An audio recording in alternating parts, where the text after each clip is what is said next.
ರೇಖೆಗಳೇಳು ಅಂಗೈನಲ್ಲಿ ಮತ್ಸಲಾಂಛನವೊಂದು ಮುಂಗೈನಲ್ಲಿ ಪದ್ಮರೇಖೆಗಳೆಂಟು ಪಾದದಡಿಯಲ್ಲಿ ಚಾಮರದ ಚಿಹ್ನೆದ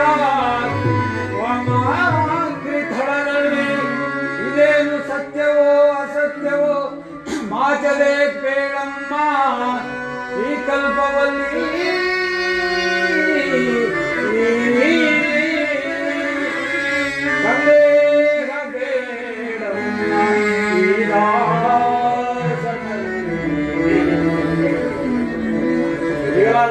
ನಂಬು ತಾಯಿ.